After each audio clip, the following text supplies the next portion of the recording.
Hey guys, welcome back to my channel. Welcome to another Sunday in my life. So morning అయితే లేచి ఇంకా చర్చ్కి అయితే వచ్చేసాను గైస్. సో సర్వీస్ అయితే జరుగుతుంది and Sundays are my favourite. ఎందుకంటే చాలా కామ్గా, చాలా పీస్ఫుల్గా ఉంటాయి గైస్ సండేస్. ఏ టెన్షన్స్, ఎడావిడి లేకుండా. సో ఒక ఫిక్స్డ్ రొటీన్ అని ఉంటుంది. సో ఆ రొటీన్ ప్రకారం అన్ని థింగ్స్ జరుగుతుంటాయి. ఇంకా చర్చ్ నుంచి వచ్చాక ఇంకా మంచి వేడివేడి చికెన్ కర్రీ అండ్ రైస్ అయితే తినేసి ఇంకా ఒక మంచి న్యాప్ కొట్టి ఈవినింగ్ అయితే లేచి నేను మా అక్క బయటికి వెళ్తున్నాం. సో చాలా రోజుల నుంచి వెళ్ళాలి అనుకుంటున్నాం అండ్ ఈరోజు అయితే టైం కుదిరింది. ఇంకా అలా మాల్కి వచ్చాము. ఇంకా ఇక్కడైతే గేమ్స్ అవన్నీ చూడడానికి వచ్చాము, ఎక్స్ప్లోర్ చేయడానికి, ఆడలేదు అవి.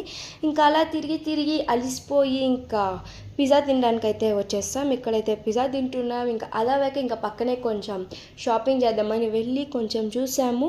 ఇంకా అవన్నీ చూసి ఇంకా ఐస్ క్రీమ్ అయితే తిని ఇంటికి రిటర్న్ అవ్వేటప్పుడు ఇంకా ఇది కూడా తిన్నాము. ఇంకా అలాగా ఇంకా ఇంటికి వచ్చాక కొంచెం హోంవర్క్ ఉంటే రాయాల్సిన నోట్స్ కంప్లీట్ చేయాల్సి ఉంటే ఇంకా అవన్నీ కూడా కంప్లీట్ చేసేసి ఇంకా మంచి ఫ్రైడ్ రైస్, చిల్లీ చికెన్తో అయితే నా డే నేను చేస్తాను. దట్స్